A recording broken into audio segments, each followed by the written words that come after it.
ज्यांनी आता आपल्या पुढे मार्गदर्शन केले ते मंत्रिमंडळातील माझे सहकारी, कागलचे विद्यमान आमदार आणि वैद्यकीय शिक्षण खात्याचे मंत्री हसन मुश्रीफ साहेब, माजी आमदार राजेश पाटीलजी, जिल्हाध्यक्ष कोल्हापूर जिल्ह्याचे राष्ट्रवादीचे बाबासाहेब पाटील, चंदगडचे अध्यक्ष बिकू गावडेजी, आमचे गडिंग्लजचे अध्यक्ष बाबासाहेब पाटील मुगळीकरजी, त्याचबरोबर उपस्थित असणारे उपाध्यक्ष कोल्हापूरचे जिल्ह्याचे जयसिंगराव चव्हाण, भैयासाहेब माने, शीतलताई फराकटे,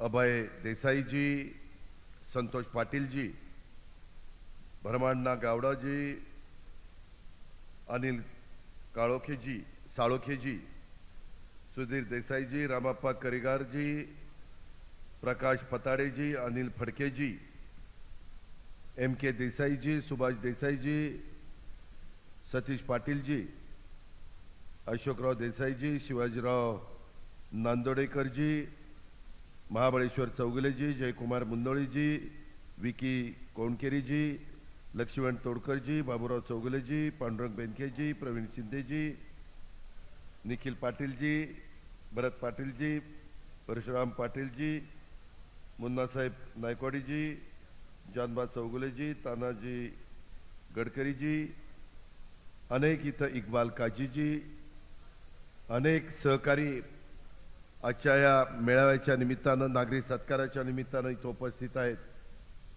ते सर्व माझे सहकारी, माझी पोलिसांना विनंती आहे की सिक्युरिटी माझ्या करता आहे. माझे जे सहकारी बाहेर उन्हात आहेत त्यांना इथं बसवा. तुम्ही या रे उन्हात इकडे तिकडे नका थांबू, इकडे या, इथं मी सोडतो तुम्हाला, तिथं बसा सावलीमध्ये. या पुढे या, इथनं या, आणि कुणी पोलिसांनी अडू नका त्यांना. इथं या ना, इथं या, त्याच्यातनं आत या. अरे जनता असेल तर आम्हाला किंमत नाही तर कोण विचारते आम्हाला.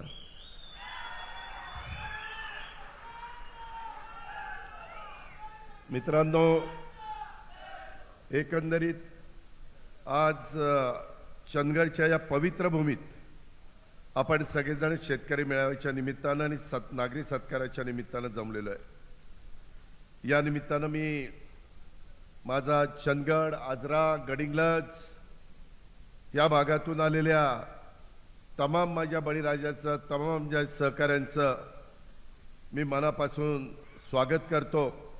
खरं तर आज प्रदेशाध्यक्ष स्वतः सुनील तटकरेंना पण आमच्या राजेश पाटलांनी बोलवलेलं होतं, परंतु तुम्हाला सगळ्यांना माहिती आहे काल 1 मे झाला, जागतिक कामगार दिन आणि महाराष्ट्र दिन. त्या महाराष्ट्र दिनाच्या निमित्तानं 65 वर्ष झाली संयुक्त महाराष्ट्राचा मंगल कलश स्वर्गीय यशवंतराव चव्हाण साहेबांनी 1 मे 1960 ला आणला आणि मुंबईसह मराठवाडा, विदर्भ, पश्चिम महाराष्ट्र, कोकण असा सगळा आपला संयुक्त महाराष्ट्र झाला. पण मी काल पण बोललो, आज पण मी बोलतो, एकंदरीत महाराष्ट्राचा इतिहास हा कायमच संघर्षमय राहिलेला आहे. आणि महाराष्ट्राच्या राज्याची स्थापना ही 65 वर्षापूर्वीची जी माणसं असतील त्यांना आठवत असेल की संघर्षातूनच झाली. 106 हुतात्म्यांनी तिथं सहकाऱ्यांनी हुतात्म्यांच्या बलिदानातून हा आपला संयुक्त महाराष्ट्र हा आपण घेतलेला आहे. महाराष्ट्राला सहजासहजी काही मिळालेलं नाहीये.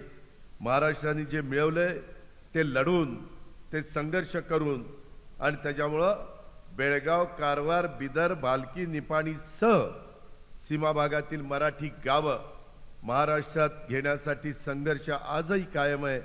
सीमा भागातील शेवटचं मराठी गाव महाराष्ट्रात येईपर्यंत हा संघर्ष सुरू राहील, तो थांबणार नाही, याची ग्वाही मी सीमा भागातील मराठी बांधवांना देतो. सुप्रीम कोर्टामध्ये केस चालू आहे. आपण आपली भूमिका चांगल्यातले चांगले वकील देऊन मांडतोय, ते समोरचे त्यांच्या परीनं मांडतायत. परंतु आता 65 वर्ष झाली, शेवटी 2-2 पिढ्या ह्याच्यातून बाजूला गेल्या, तिसरी पिढी पुढे आली आहे. ते लवकर काम व्हावं त्याशिवाय खऱ्या अर्थाने आमचा संपूर्ण महाराष्ट्र हा त्याच्यातनं एक संघ झाला असं आम्हाला म्हणता येत नाही. आज सीमा भागातल्या जगाच्या कानाकोपऱ्यात राहत असलेल्या तमाम माझ्या बांधवांची इच्छा आहे, आशा आकांक्षा आहेत की अपेक्षांच्या पूर्ततेसाठी महाराष्ट्राचं हे महायुतीचं सरकार आणि महाराष्ट्रातील जनता बांधील आहे. महाराष्ट्र कायम हे आमच्या सीमा भागातील आमच्या मराठी माणसाबरोबर आहे आणि ह्या पद्धतीनं मी त्यांना हा सगळा विश्वास त्या ठिकाणी देऊ इच्छितो आणि तो प्रयत्न आजही आम्ही करतोय. अशा प्रकारची खात्री मी माझ्या सर्व सहकाऱ्यांना देतो. मित्रांनो, आज इथं तुम्ही माझ्या लाडक्या भगिनी इथं आल्या, आमचे बंधू इथं आहेत, माता इथं आहेत, तरुण मित्रांचं राजकीय सामाजिक सहकारी क्षेत्रातल्या सर्वांचं बळीराजाचं पण मी मनापासून स्वागत करतो, त्यांचं अभिनंदन करतो, आभार मानतो. सध्या उन्हाची तीव्रता आहे, ती तीव्रता यंदा एक चांगलं झालंय, यंदाच्या वर्षी पाऊस काळ दरवर्षीप्रमाणे पडेल किंवा थोडासा जास्तीचा पडेल असा अंदाज हा वर्तवलेला आहे. तो खरा ठरावा. पांडुरंगाच्या चरणी, विठ्ठलाच्या चरणी प्रार्थना करतो की पांडुरंगा, हे जे काही सांगितलेलं आहे ते सत्यात घडू दे, ते खऱ्यात उतरू दे आणि माझा बळीराजा सुखाचं, समृद्धीचं, आनंदाचं, भरभराटीचं त्याला जीवन ते वर्षभर त्याला चांगलं जाऊ दे, अशा प्रकारची पण प्रार्थना मी पांडुरंगाच्या चरणी ह्या निमित्तानं करतो. मित्रांनो, करवीर निवासिनी आई अंबाबाई आणि दख्खनचा राजा ज्योतिबा, आपल्या चंदगडचा आराध्य दैवत श्री रवळनाथाच्या चरणी मी नतमस्तक होतो. महाराष्ट्रातल्या शेतकरी, कष्टकरी, सर्वसामान्य नागरिकांची सुखदुःख दूर कर, सर्वांचं कल्याण कर, असं साकडं देखील त्यांच्या चरणी त्या ठिकाणी घालतो. आज देखील युगपुरुष छत्रपती शिवाजी महाराजांचा वारसा घेऊन हे महायुतीचं सरकार पुढे चाललेलं आहे. त्यांच्या विचाराने हे सरकार पुढे चाललेलं आहे.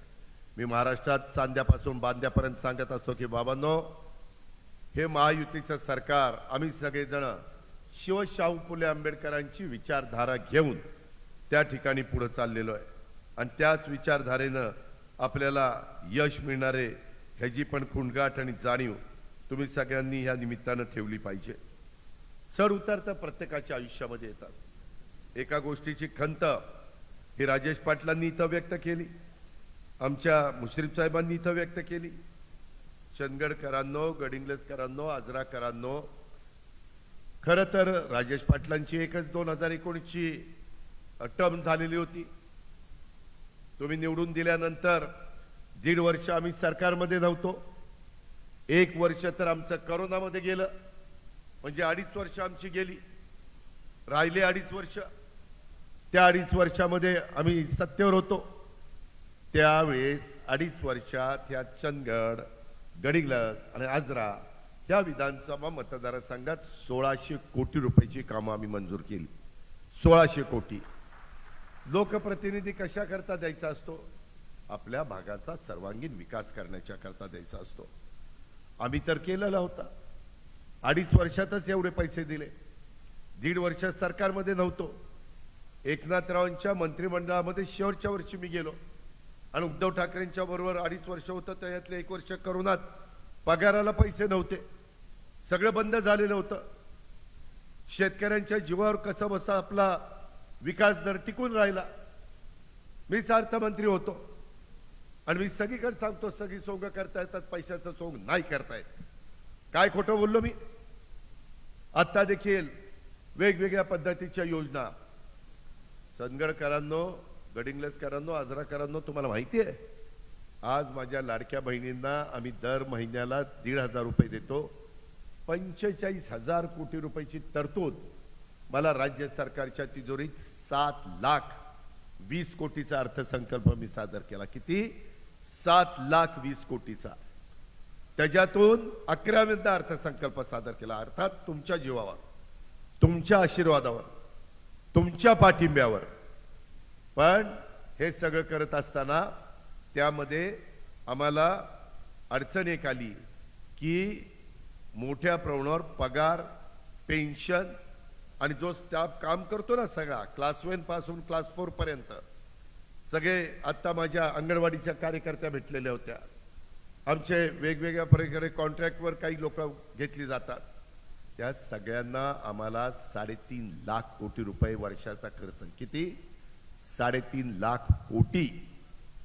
त्याच्यातले 20,000 कोटी 3 horse power, 5 horse power, 7.5 horse पॉवरचे वीज बिल माफ केलंय की नाही?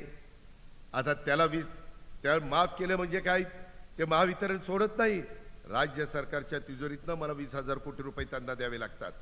हे माझ्या बळीराजाचे लाईट बिल आणि हे शासनाच्या तिजोरीतनं महावितरणला जातात.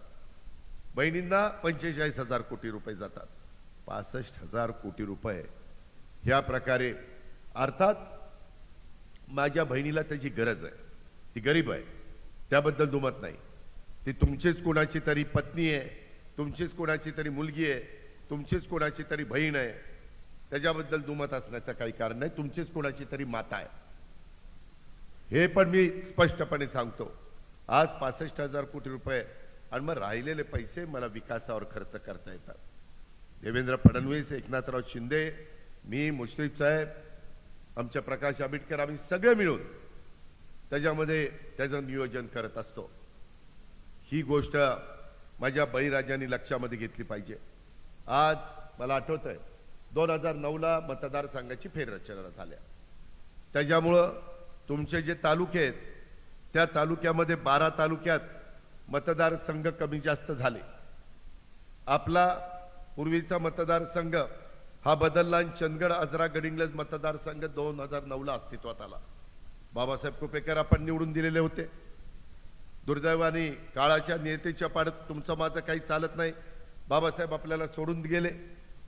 त्याच टर्ममध्ये लगेचच पोटनिवडणुकीत आपण संध्याताईंना तिकीट दिलं. घड्याळाच्या चिन्हावर बाबा कुपेकर पण निवडून गेले. घड्याळाच्या चिन्हावर पोटनिवडणूक संध्याताई निवडून गेल्या. पुन्हा 2014ला संध्याताईंना तिकीट घड्याळाचं दिलं, त्या पुन्हा निवडून गेल्या. 2019ला आम्ही राजेश पाटलांना तिकीट दिलं घड्याळाचं, त्यांना तुम्ही निवडून दिलं. कामं आम्ही केली. तरी देखील तुम्ही 2024ला महाराष्ट्रात महायुती सगळीकडे निवडून आली. आम्ही लोकांनी, मी तर 8व्यांदा निवडून आलो. 8व्यांदा. येड्यागाबाळ्याचं काम नाही 8व्यांदा निवडून देणं. आणि सातत्याने लाखाच्या पुढे निवडून येतोय. मुश्रीफ साहेब 6व्यांदा निवडून आले. त्यामध्ये आत्ता राजेश पाटलाची टर्म होती, काम करत होते, वडिलांची पुण्याई होती, वडिलांनी चांगल्या पद्धतीनं काम केलेलं होतं. ह्याची कुठंतरी आज चंदगडचे माजी आमदार स्वर्गीय नरसिंहराव पाटील साहेबांचं, त्यांच्या कार्याचं देखील मी कृतज्ञतापूर्वक स्मरण करतो. त्यांच्या स्मृतीला विनम्र अशा प्रकारचं अभिवादन करतो. चंदगडच्या तालुक्यात सहकार, शैक्षणिक, राजकीय आणि सामाजिक क्षेत्रात त्यांचं योगदान कोणी विसरू शकत नाही. एक लढवय्या नेता अशा प्रकारची नरसिंह गुरुनाथ पाटलांची त्या ठिकाणी ओळख होती. एकदा ते पण मला आठवत आहे कुठल्या तरी निवडणुकीत 6 का काय मतांनी आलं, 11 मतांनी आले.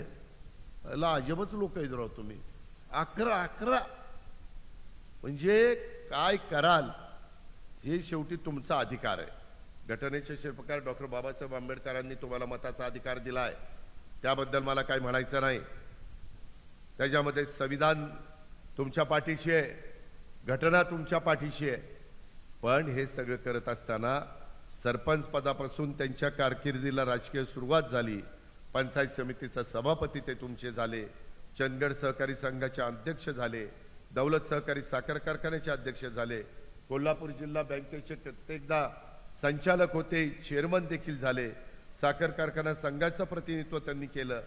चंदगड मतदारसंघाचं प्रदीर्घ काळ नेतृत्व करताना त्यांनी विकासाचं मोठं जाळं हे या परिसरात उभं केलं. त्या स्वर्गीय नरसिंहराव पाटील यांच्या राजकीय सामाजिक वारसा घेऊन आमचे राजेश पाटील सक्षमपणे पुढे चालवत आहेत, याचा मला आनंद पण आहे आणि समाधान पण आहे. पण दुःख आहे ते पराभूत झाले. त्याच्यामध्ये अख्ख्या कोल्हापूरमध्ये आमच्या महायुतीचे सगळे आमदार निवडून आले. एकटा आमच्या राजेश पाटलाला पराभूत केलं. आमचा गड आला महाराष्ट्रात, पण आमचा सिंह गेला. ती करिश्मा कुणाचा? तुमचा. बटन तुम्ही दाबणार होता. मी त्याच्याही खोलात गेलो की तिथं अनेक उमेदवार उभे होते, पण 5 प्रमुख उमेदवार होते. शिवाजी पाटील आताचे आमदार, राजेश पाटील आम्ही दिलेले उमेदवार, नंदाताई कुपेकर तुतारीनं दिलेले उमेदवार, अप्पी पाटील पहिले वंचितमधून उभे होते, नंतर काँग्रेसमध्ये गेले, नंतर आता अपक्ष उभे राहिले, त्याच्यानंतर मानसिंग खोराटे जनस्वराज्य, तिकडं आम्ही विनय कोरेंना पाठिंबा देतोय आणि इथं जनस्वराज्याचा उमेदवार उभा राहिला. म्हणजे त्यांनी पण मतं घेतली. मी बघितलं मानसिंग खोराटे, अप्पी पाटील, नंदाताई कुपेकर आणि राजेश पाटील या सगळ्यांची मतं जर बघितली तर 1.5 लाख मतं आहेत आणि शिवाजी पाटलाला मतं आहेत 84,000. म्हणजे आपल्या इथं मताच्या विभागणीमुळं तो त्या ठिकाणी झटका बसला. परंतु मी महाराष्ट्राला सांगत असतो की बाबांनो, की खचून जाऊ नका. पराभूत झालं म्हणून खचून जायचं नाही आणि निवडून आलं म्हणून हुरळून पण जायचं नाही.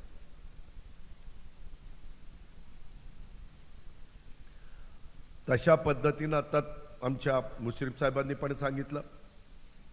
आज माझे इथून पुन्हा मला मुंबईला जायचंय, मुश्रीफ साहेबांना जायचंय, इतरही सहकारी मित्र येणार आहेत आणि त्याच्यामध्ये संगम कलेचा, सन्मान संस्कृतीचा 65 गौरवशाली महाराष्ट्र महोत्सव 2025 ह्याचा काल आपण त्या ठिकाणी कार्यक्रम केला. आज कार्यक्रम आहे, संध्याकाळी उद्या आहे, परवा आहे. सगळ्या महाराष्ट्रातली वेगवेगळ्या नद्यांचे पाणी ते कलशाद्वारे आपण मुंबईमध्ये आणलं. सगळीकडची महत्वाची माती ही त्या ठिकाणी आपण कलशामध्ये तिथं आणलेली आहे. अशा प्रकारे आज त्या सगळ्या हुतात्म्यांचं स्मरण करणं आणि नवीन पिढीला मुंबई अशी तशी मिळाली नाही, संघर्ष करून मिळाली. त्यावेळेस शाहीर कितीतरी स्वतः पोवाडे म्हणायचे, SM जोशी असतील, कितीतरी मान्यवरांचे उत्तमराव पाटील असतील, त्यामध्ये अहिल्याबाई रांगणेकर असतील, खूप मान्यवरांची त्या ठिकाणी नावं घेता येतील. यांनी सगळ्यांनी संघर्ष केला. त्यामध्ये आपले पत्री सरकार असेल आणि त्यांनी संघर्ष करून महाराष्ट्र त्या ठिकाणी पेटला. पंडित जवाहरलाल नेहरू त्यावेळेस आले होते एका कार्यक्रमाला, काळे झेंडे दाखवले देशाच्या पंतप्रधानांना. मुंबई आम्हाला नाही दिलेले नाही चालणार. आणि नंतर पंतप्रधानांनी आपल्याला मुंबई दिली. 1 तारखेला 1 मेला 1960ला तिकडं शिवाजी पार्कला सभा झाली. आज पण त्या सभेच्या संदर्भातले चित्रफित आपल्याला पाहायला मिळते. हा इतिहास आहे. आपल्याला अजून खूप मोठा पल्ला गाठायचा आहे आणि हा पल्ला गाठत असताना माझ्या ह्या भागातला शेतकरी आंबा पिकवतो, काजू पिकवतो, रताळी पिकवतो, नाचणी करतो, ऊस घेतो, मका घेतो. काही प्रमाणामध्ये इथं काजूवर प्रक्रिया करणारे पण कारखाने त्या ठिकाणी काढलेले आहेत. अनेकदा राजेश पाटील माझ्याकडे यायचे, दादा मला हे मंजूर केलं पाहिजे, दादा मला ते केलं पाहिजे. इथं लोकांना आमच्या जनावरांचा देखील त्रास आहे, वन्य प्राण्यांचा देखील त्रास आहे. माझं चंदगड, आजरा, गडिंग्लज तालुक्यात पिकांचं नुकसान होत असल्याच्या तक्रारी, गवे आहेत, रानडुकरं आहेत, वनगाई आहेत, अलीकडे तर एक हत्तीचा कळप आलेला आहे. त्यामुळं पिकांचं जीवितहानीचं झाल्याचं निदर्शनास आलेलं आहे. त्याच्यातून पण आम्ही ते वायर वगैरे देऊन करंट कसा त्यांना बसेल, ते शेतावर पिकावर कसं येणार नाही, या समस्येवर कायमस्वरूपी उपाययोजना करण्याच्या सूचना आम्ही वन विभागाला दिलेल्या आहेत. पिकांची आणि मानवी जीवांची झालेली नुकसान भरपाई तातडीने देण्याचे निर्देश हे आम्ही कलेक्टरला दिलेले. या दोन्ही उपाययोजनांच्यामुळं इथल्या नागरिकांना दिलासा मिळेल. जीवितहानी तर होताच कामा नये. एक वेळ पिकांचं नुकसान झालं तर भरपाई देऊ, पण जीवितहानी झाल्यानंतर काय गेलेला माणूस परत येणार आहे का? त्याच्यामुळं त्या पद्धतीनं आपल्याला त्या पिकाचं संरक्षण आणि त्याला सुरक्षित ठेवण्याच्या करता जे कंपाऊंड वगैरे करावं लागतं, त्याकरता पण निधी हा मित्रांनो आम्ही त्या बाबतीमध्ये दिलेला आहे. आज या करोनाच्या एकंदरीत काजू बोंडापासून एकंदर शेतकऱ्याला आर्थिकदृष्ट्या सक्षम करण्याच्या करता त्यांच्या काजूच्या उत्पादनाचं मूल्यवर्धन करावं लागेल. त्यासाठी नवे उपाय शोधावे लागतील. काजूच्या बोंडापासून अत्यंत पौष्टिक असं एनर्जी ड्रिंक तयार होऊ शकतं. त्यासाठी आवश्यक त्या तंत्रज्ञानाची माहिती घेऊन त्याचा एखादा प्रकल्प आपल्याला या भागामध्ये सुरू करता येतो का ते देखील पाहावं लागेल. कारण ह्या मालावर प्रक्रिया करणारी कारखानदारी काढली तर जसं उसावर प्रक्रिया करणारी कारखानदारी काढली, साखर तयार केली, बगॅसमधनं आपण वीज तयार करतो, मळीमधनं आपण त्या ठिकाणी इथेनॉल तयार करतो. अशा पद्धतीनं नवीन नवीन गोष्टी करण्याचं काम हे आपलं चाललेलं आहे. करोनाच्या संकटाच्या कालावधीमध्ये माझा काजू उत्पादक शेतकरी राजेश पाटील आले, पालकमंत्री होते आमचे मुश्रीफ साहेब. त्यांनी सांगितलं व्यावसायिक अडचणीतून मार्गक्रमण करत होते. त्यावेळी काजू उत्पादक शेतकरी उद्योजक आणि स्थानिक लोकप्रतिनिधींना मी राजेश पाटलांच्या आग्रहाखातर बैठक घेतली मंत्रालयात.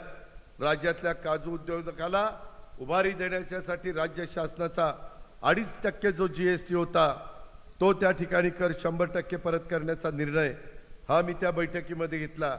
त्या निर्णयाचा फायदा शेवटी माझ्या चंदगडला झाला, आजऱ्याला झाला, इथल्या काजू उद्योगाला झाला.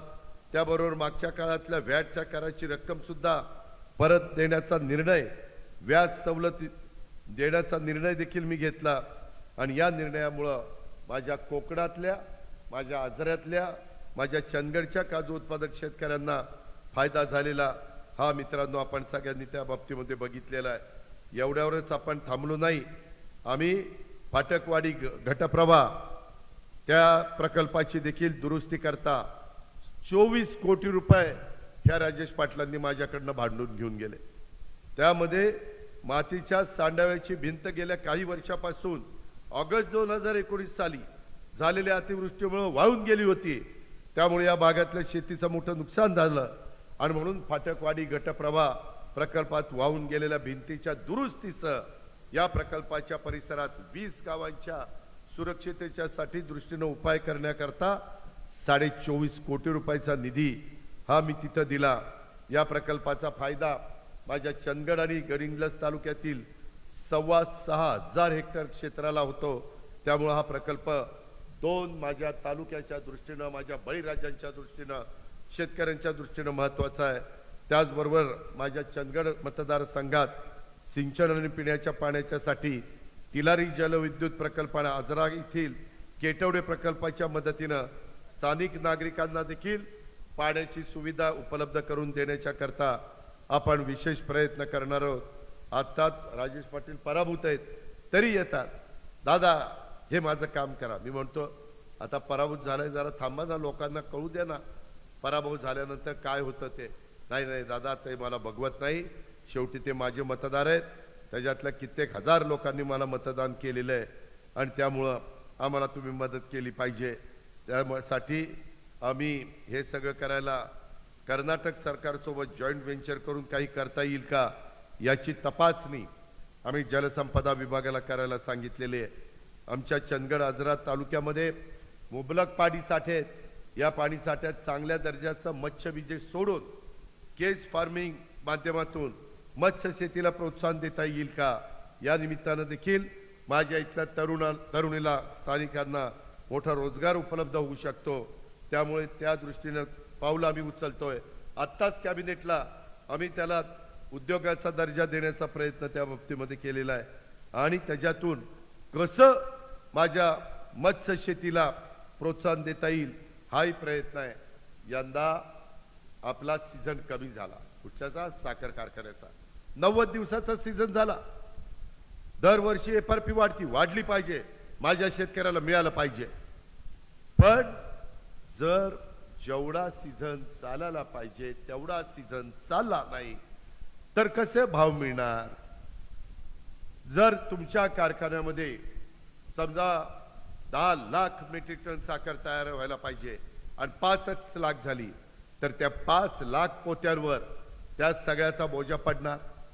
हा 10 लाख पोत्यावर पडला तर फायदा माझ्या शेतकऱ्याचा होणार.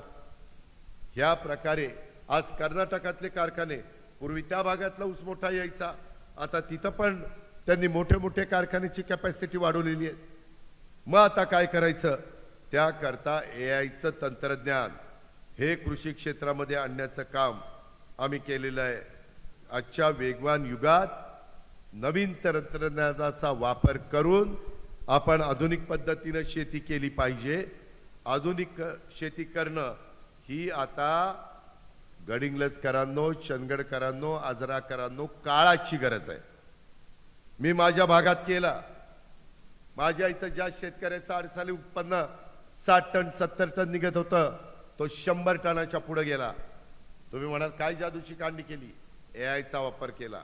मराठीत कृत्रिम बुद्धिमत्ता, त्यामध्ये इंग्लिशमध्ये आर्टिफिशियल इंटेलिजन्स, ते करत असताना त्याच्यात पाण्याची बचत होते. निम्मच पाणी लागतं त्या पिकाला. ते मशीन ज्यावेळेस पाणी द्यायला पाहिजे तेव्हाच पाणी सोडतंय. खताची बचत होती 50%.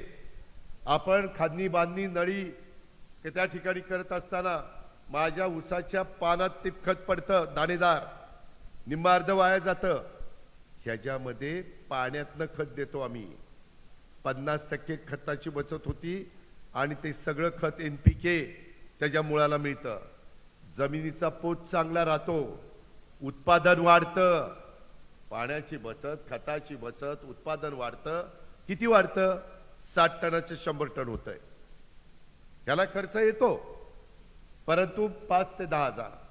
यंदा ह्या कामाच्या करता एआयचा वापर माझ्या शेतकऱ्यांनी केला पाहिजे. कृषी खातं आमच्या माणिकराव कोकाटेंकडे आहे, त्याच्याही बैठका मी घेतोय त्यांच्या. आणि त्याच्यातून आमचा ऊस असेल, आमचं सोयाबीन असेल, कापूस असेल, कांदा असेल, ही फळबागा असतील, ही महत्वाची पिकं एआयचा वापर करून आपण घेणार आहोत. 500 कोटीची तरतूद केली. आज ह्या शेतकरी मेळाव्यात सांगतो, उद्याच्या काळात हे पैसे कमी पडले तर पुरवणी मागण्यामध्ये अजून लागतील तेवढे पैसे देणार. पण माझ्या शेतकऱ्यांना आधुनिक पद्धतीने शेती करायला लावणार. ह्या कारखाने 90 दिवस चालतायत ना महाराष्ट्रातले, ते 150 दिवस चालले पाहिजेत, 135 दिवस चालले पाहिजेत. त्याच्यातनं माझ्या शेतकऱ्याला भाव मिळणार आहे. त्याच्यातून कुठली अडचण आली तर दिल्लीला जाईल, पंतप्रधानांना, मोदी साहेबांना, अमित शाह साहेबांना भेटेन. अमित शाह साहेबांच्या खातं आहे, त्यांना इथेनॉलचा भाव वाढवायला विनंती करेन. साखरेचा MSP वाढवण्याच्या करता त्यांना त्या ठिकाणी विनंती करेल. आता साखरेचे भाव चांगलेत, 3800 रुपये, 39 रुपये साखर चालली आहे. पण हा पैसा माझ्या शेतकऱ्याला मिळाला पाहिजे. मी तुम्हाला सांगतो, माझा तर तुमच्यापेक्षा 1% माझी रिकव्हरी कमी आहे. माझी म्हणजे माझ्या पुणे जिल्ह्यातली. तुमची माझी 12 असेल तर तुमची 13 असती. माझा भाव मी 3600 रुपये देतो, म्हणजे तुमचा भाव तर 4000च्या पुढे गेला पाहिजे. कारण 1% रिकव्हरी म्हणजे साधारण 10 किलो साखर जास्त, 10 किलो साखर जर जास्त निघाली तर त्याच्यातनं तेवढे पैसे वाढले पाहिजे. लोकांना 400-500 रुपये जास्त मिळाले पाहिजे. ह्या प्रकारे आम्ही कारखानदारी चालवतो. आज तुमची कोल्हापूर जिल्हा बँक चांगली चालली, 0% व्याजाने तुम्हाला पीक कर्ज आम्ही देतोय. यंदा शेवटच्या दिवशी 950 कोटी रुपये सगळ्या बँकांचे ते व्याज सवलत योजनेचे आणि पंजाबराव देशमुख व्याज सवलत योजनेचे राहिलेले होते, ते सगळे आम्ही दिले. कारण तुम्ही शेतकरी, मी शेतकरी आहे, हसन मुस्लिम शेतकरी आहे. त्याच्यामुळे शेतकऱ्यांचे प्रश्न देखील आम्हाला माहिती आहेत. माझे पण ऊसाची शेती आहे, माझी डेअरी आहे, मी दुधाचाही धंदा करतो. त्याच्यामुळे मधल्या काळात दूध उत्पादक शेतकऱ्यांना देखील अडचण आली, 5 रुपये लिटरला भाव वाढवून दिले. परत अडचण आली, 7 रुपये अनुदान दिलं. दूध तुमचं, गाई तुमची, आणि आम्ही लिटरला तेवढे पैसे देत होतो. हे आम्ही शेतकऱ्यांच्या करता करत होतो. आज अजूनही शेतकऱ्यांच्या करता खूप काही करण्याची आमची त्या बाबतीमध्ये तयारी आहे. आपल्या सर्वांच्या आशीर्वादाने यंदा मी या अर्थसंकल्पामध्ये फार बारकाईने विचार करून हे AI तंत्रज्ञानाचा वापर हा माझ्या कृषी क्षेत्रात, सगळ्या क्षेत्रात तो वापर आहे.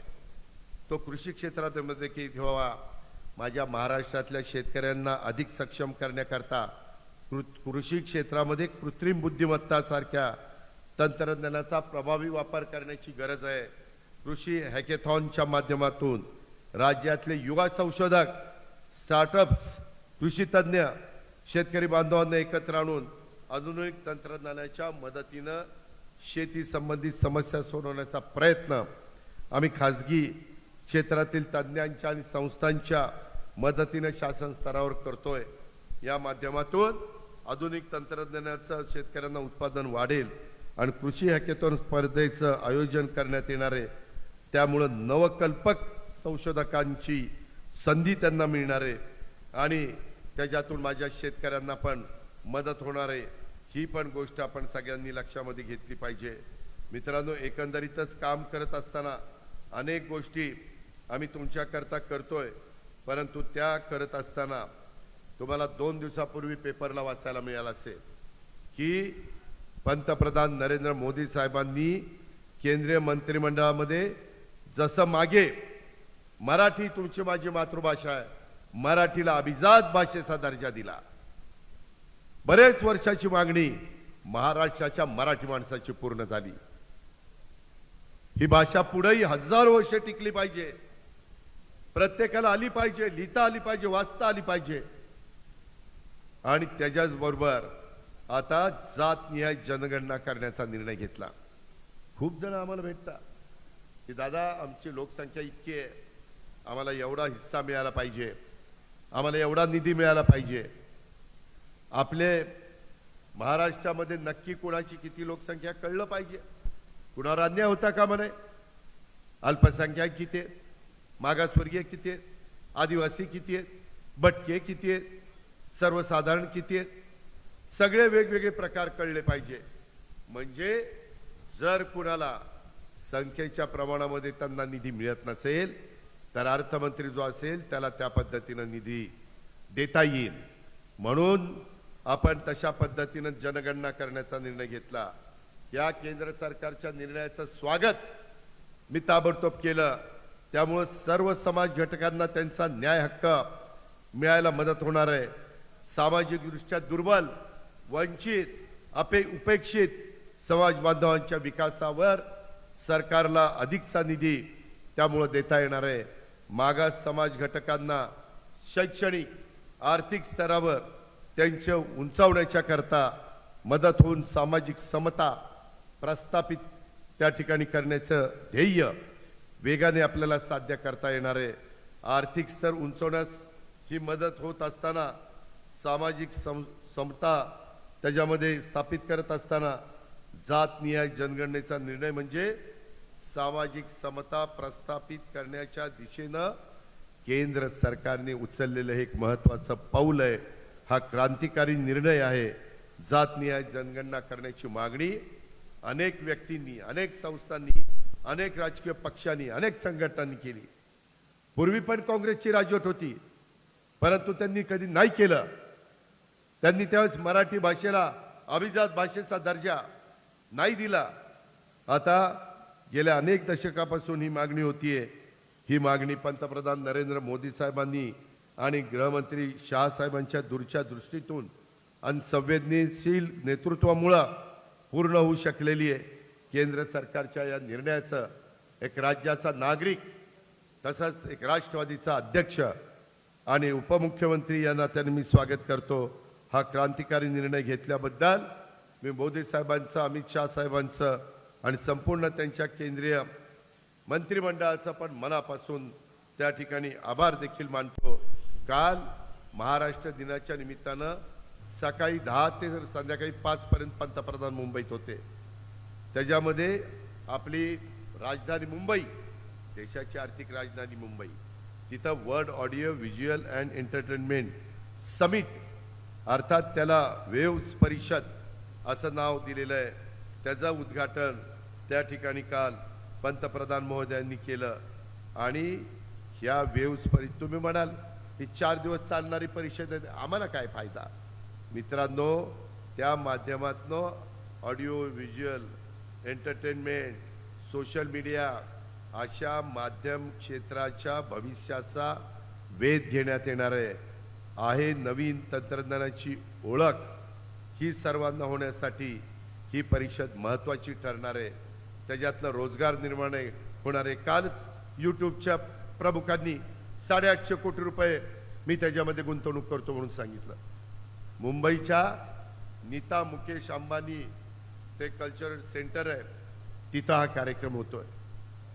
वेगवेगळ्या पद्धतीने आम्ही आता मेट्रोला चालना देतोय, बुलेट ट्रेनला चालना देतोय, आम्ही वंदे भारत ट्रेनला चालना देतोय, रेल्वे लाईन आम्ही वाढवतोय, नॅशनल हायवे आम्ही वाढवतोय, ओव्हरब्रिज आम्ही त्या ठिकाणी करतोय, अंडरग्राऊंड ब्रिज आम्ही करतोय, आरओबी आम्ही करतोय. त्यामध्ये ज्या भागामध्ये मेट्रो पाहिजे तिथं मेट्रोचं जाळं वाढवतोय. ह्या सगळ्या गोष्टी, मोठे मोठे रस्ते करतोय, विमानतळ करतोय, पोर्ट करतोय. ₹1,00,000 कोटीचं आमचं सरकार आल्याला पहिला निर्णय पंतप्रधानांनी दिला. आपल्या पालघर आदिवासी जिल्हा तिथलं वाढवण बंदर जगातल्या 10 बंदरापैकी ते होणार आहे. 75,000 कोटी रुपयाचा खर्च आपण तिथं करतोय. केंद्र सरकार मोठी रक्कम देत आहे. कालच आम्ही रेल्वे मंत्र्यांशी चर्चा केली. अजून काही महत्वाचे रूट आहेत त्याला निधी देतो म्हणून काल रेल्वे मंत्र्यांनी आम्हाला त्या मीटिंगमध्ये सांगितलं. आम्ही गप्प बसत नाही. मला रोज चंदगडला, आजऱ्याला किंवा गडिंग्लजला येता येणार नाही, रोज कोल्हापूरला येता येणार नाही, पण मुंबईमध्ये बसून सांदा पासून बांदा इथपर्यंत सगळीकडचं काम ते आपलं चाललेलं आहे. त्याची पण जाणीव माझ्या शेतकरी वर्गाने या निमित्तानं ठेवावी, अशा प्रकारची माझी तुम्हाला आग्रहाची, नम्रतेची, कळकळीची विनंती आहे. इतर बऱ्याच गोष्टी इथं बोलण्याचा प्रयत्न केला, परंतु मला तुम्ही सांगा मित्रांनो, जर एवढी कामं करत असताना का तुम्ही आपल्या राजेश पाटलांना मतदान केलं नाही हे काय आपल्याला कळालं नाही. परंतु आता इथनं पुढं तरी तसं करू नका. पुढं जिल्हा परिषदेच्या निवडणूक आहेत, तालुका पंचायतीच्या आहेत, नगरपालिकेच्या आहेत, नगरपंचायतीच्या आहेत, महानगरपालिकेच्या आहेत. आम्ही खासदार, आमदार, मंत्री, उपमुख्यमंत्री झालो, परंतु काम करणारा कार्यकर्ता पक्षाचा कणा असतो. सभासद नोंदणीचा कार्यक्रम चाललेला आहे. मोठा कार्यक्रम तुमच्या जिल्ह्यात हसन मुश्रीफ साहेबांनी, आमच्या बाबासाहेब पाटलांनी, आमच्या राजेश पाटलांनी या सगळ्यांनी हातामध्ये घेतलेला आहे. पक्षप्रवेशाच्या निमित्तानं अनेक जण राष्ट्रवादीत प्रवेश करतायत. त्यांचं आपण स्वागत करतोय. बेरजेचं राजकारण करतोय, वजाबाकीचं राजकारण आपल्याला स्वर्गीय यशवंतराव चव्हाण साहेबांनी शिकवलं नाहीये. आपल्याला त्या रस्त्याने जायचं पण नाहीये. आपल्याला समाजातल्या सर्व जाती धर्माला बरोबर घेऊन जातीय सलोखा निर्माण करायचा आहे. कुठल्याही परिस्थितीत एकमेकाच्या बद्दल आकस मनामध्ये ठेवायचा नाही. मधी जम्मू काश्मीरला जे घडलं त्याचा बदला ज्या अतिरेक्यांनी ती केलेलं आहे, त्याचा मास्टर माइंड जो असेल त्याचा बदला घेतल्याशिवाय हा भारत देश गप्प बसणार नाही. अशा पद्धतीचा संकल्प आपल्या सगळ्यांचा आहे. आम्ही कुणाच्या वाटेला जात नाही. जर कुणी आमची वाटेला गेलं तर त्याची आम्ही खैर करत नाही, त्याचा आम्ही तुकडाच पाडतो, त्याचा आम्ही बंदोबस्तच करतो. अशा प्रकारचा मेसेज जग आपल्या बरोबर आहे. जगाला ते आवडलेलं नाहीये. काय माझ्या त्या 27 लोकांनी केलं होतं? कुटुंबाला घेऊन तिथं जम्मू काश्मीरमध्ये 4 दिवस घालवायला गेले होते. लग्न झाल्यानंतर हनीमून करायला काही जोडपी तिथं गेली होती. आणि हा नालायक लोकांनी, या अतिरेक्यांनी तिथं गोळ्या घालायचं काम केलंय. त्यांना जशाच तसा जबाब दिल्याशिवाय त्याच्यामध्ये आता गप्प बसायचं नाही. त्या पद्धतीनं केंद्र सरकार पण कामाला लागलेले आहे. काही पावलं देखील उचललेली आहे. आपण पण इथं सुरक्षित राहा. आपण कधी कधी माणसाचं चुकतं, परंतु चूक सावरण्याची संधी देखील माणसाला द्यायची असते. ती चंदगडकरांनो, ती गडिंग्लजकरांनो, ती आजराकरांनो, आज पण मला इतकी माणसं, मी तास दीड तास लवकर आलो होतो तुम्हाला वेळ होईल म्हणून. ते बरेच जण मला भेटत होते. मी म्हटलं कामं मला सांगता आणि तुम्ही राव आमचा राजेश पाटलाला पाडले, ही जमतंय का? आम्ही काय साधू संत आहे? साधू संतांचं काम आहे. वारकरी संप्रदाय ह्याची आपली परंपरा आहे. पण आम्हाला असं वाटतं की तुम्ही आम्हाला प्रतिसाद दिला तर आम्ही तुम्हाला प्रतिसाद देऊ. काय तुम्हाला मी सांगू का, ते आपल्याकडे एक मराठीत म्हण आहे, नाचता येईना अंगण वाकडं. त्याच्यामध्ये आम्हाला पण लोकसभेला कमी मतं पडली होती. 48,000 मी मायनस होतो बारामतीत. 48,000 पुन्हा सगळीकडे फिरलो आणि 5 महिन्यातच त्याच मतदारसंघात त्याच मतदारांकडनं 1,07,000 निवडून आलो. 1,07,000. मी 48,000 माझी बायको पडली, आता कसं करू रडत बसलो नाही. तुम्ही किती मागे होता लोकसभेला? कागल किती? 10,000च प्लस होता. पण त्यांच्या स्वतःच्या निवडणुकीला किती प्लस झाला? 13,000. तिथं पण चुरस होती. पण राजर्षी शाहू महाराजांच्या कोल्हापूरमध्ये त्यांनी देखील तिथं यश त्या ठिकाणी मिळवलं. मित्रांनो, माझी एवढीच विनंती आहे की आज तुम्ही जर राजेश पाटलांना निवडून दिला असतं तर आणखीन तुम्हाला कामं करून घेण्याचा हक्क, अधिकार हा गाजवता आला असता. तुम्हाला मला सांगता आलं असतं, अजित पवार तू सांगितलं आम्ही निवडून दिलं, आता राजेश पाटलाला कर हे काम, का नाही करत? आता कुठल्या तोंडाने सांगणार का नाही करत? तुम्ही म्हणला का नाही करत? मत नाही दिलं म्हणून नाही करत, आमचं बटन नाही दाबलं म्हणून नाही करत. मी तसं म्हणणार नाही, नाहीतरी लगेच ब्रेकिंग सुरू होते. अजित पवार असं म्हणले, मत नाही दिलं म्हणून मी काम करणार नाही. मी सगळ्या महाराष्ट्राचा उपमुख्यमंत्री आहे, त्याच्यामुळे मला सगळ्यांची कामं करायला पाहिजे. मी जनतेचा सेवक आहे आणि जनतेचं काम करणं हे आमचं कर्तव्य आहे. मिळालेल्या सत्तेचा, मिळालेल्या पदाचा वापर हा सर्वसामान्य माणसाचे प्रश्न सोडवण्याच्या करता करायचा असतो. ही स्वर्गीय यशवंतराव चव्हाण साहेबांची शिकवण आम्हाला आहे. त्या शिकवणीतनं आम्ही पुढे चाललेलो आहे आणि कालच महाराष्ट्र दिन आपण साजरा केलेला आहे. 2-3 दिवस आपण ते कार्यक्रम घेतोय. त्यामुळं मी म्हणालो ना की आम्ही पण कमी पडलो लोकसभेला, पण आम्ही दुरुस्त केलं. तुम्ही विधानसभेला कमी पडला, जिल्हा परिषदेला दुरुस्त करा, ग्रामपंचायतीला दुरुस्त करा, नगरपालिका, महानगरपालिका तिथं दुरुस्त करा, सहकारातल्या निवडणुकामध्ये दुरुस्त करा आणि पुन्हा जोमाने त्या ठिकाणी कामाला लागा. आम्ही मात्र राज्याचा सर्वांगीण विकास करण्याचं जे व्रत स्वीकारलेलं आहे. आज मला मगाशी गाडीत काही इतर पण गोष्टी राजेश पाटील मला मुश्रीफ साहेबांना सांगत होते. नद्यांच्या संदर्भात इथं हे अजून केलं पाहिजे, आमच्या तेलारीचं पाणी आणण्याच्या करता ती मदत आम्हाला झाली पाहिजे, अशा पद्धतीनं त्यांनी सांगितलं. माझ्या चंदगड तालुक्यामध्ये पारगड आहे, महिपाळगड आहे, कलाद नदीगड आहे, त्याच्यामध्ये गंधर्वगड आहे आणि ह्या सगळ्या गडाला आता गड किल्ल्याच्या संवर्धनाच्या करता वेगळा निधी हा DPC मधनं आम्ही दिलेला आहे. त्याला आम्हाला मदत करा. आमच्या गडिंग्लजमध्ये सामानगड आहे, त्या सामानगडला मदत करा. अशा पद्धतीनं त्यांना त्यांचं काम गप्प बसून देत नाही. तुम्ही सगळे भर दुपारी इतक्या मोठ्या संख्येने आला. तुमची साथ, तुमचं प्रेम, तुमची आपुलकी, तुमचा जिव्हाळा असाच आमच्या राजेश पाटलांच्या, आमच्या घड्याळाच्या पाठीशी, आमच्या राष्ट्रवादी काँग्रेस पक्षाच्या पाठीशी आपण सगळ्यांनी त्या बाबतीमध्ये ठेवावा. तुमचे जे काही राहिलेले प्रश्न आहेत ते सोडवण्याच्या करता राजेश पाटील माझ्याकडे, मुश्रीफ साहेबांच्याकडे प्रयत्न करतीलच आणि आम्ही पण त्यांना त्या बाबतीमध्ये मनापासून साथ देण्याचं काम त्या ठिकाणी करू. माझ्या चंदगडला काजू मंडळाचं विभागीय कार्यालय आम्ही त्या बाबतीमध्ये केलं, कारण बेळगाव, खानापूर क्षेत्रात आणि आजरा चंदगड क्षेत्रात मोठ्या प्रमाणावर काजूचं उत्पादन होतं.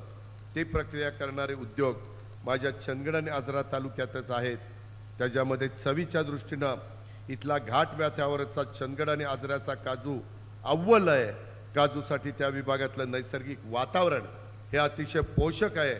त्यामुळे इथं पिकणाऱ्या काजूच्या मार्केटिंगच्यासाठी चांगलं ब्रँडिंग त्या ठिकाणी झालं पाहिजे.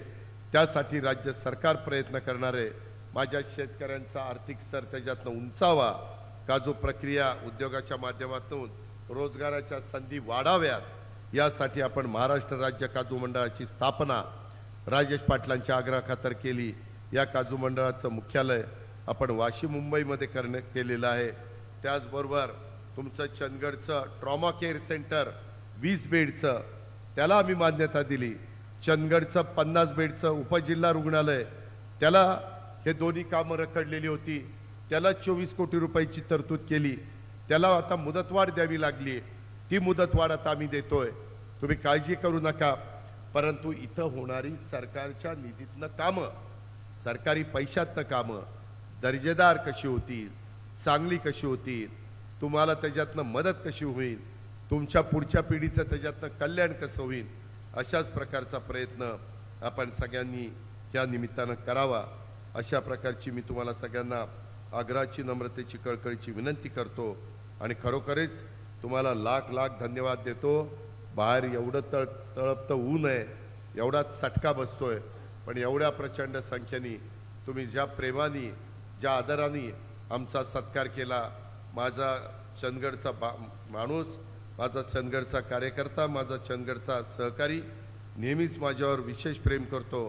कारण चंदगडकरांनी आज माझा नागरी सत्काराचं आयोजन केलंय, त्याबद्दल मी चंदगडकरांचं, गडिंग्लजकरांचं, आजराकरांचं मनापासून आभार मानतोच. पण मी राज्याचा विरोधी पक्षाचा नेता असताना देखील ह्याच चंदगडकरांनी, आजराकरांनी, गडिंग्लजकरांनी माझा अत्यंत प्रेमाने, आपुलकीनं नागरी सत्कार केलेला होता. तुम्ही माझा नागरी सत्कार केल्यानंतर मी पुन्हा राज्याचा उपमुख्यमंत्री झालो. त्यानंतर उपमुख्यमंत्री झाल्याबद्दल तुम्ही पुन्हा सत्कार केलेला होता. त्या सत्कारानंतर राष्ट्रवादी काँग्रेस पक्ष पुन्हा सत्तेत आला. मी पुन्हा उपमुख्यमंत्री झालो. आज तुम्ही माझा पुन्हा सत्कार केला आणि ते केला असताना फेटा फक्त बांधला नाही. कुठंतरी एक मन म्हणत होतं, कुठं फेटा बांधतो, आपला उजवा हात राजेश पाटील पराभूत झालाय म्हणून ते फेटा बांधला नाही. मी फेटा बांधील, पण पुन्हा राजेश पाटलाला निवडून द्या. एक काय म्हणेल तेवढे फेटे बांधील, पण तेवढं तुमच्या हातात आहे, तेवढं तुम्ही त्या ठिकाणी करा. अशा प्रकारची माझी आपल्याला सगळ्यांना विनंती आहे.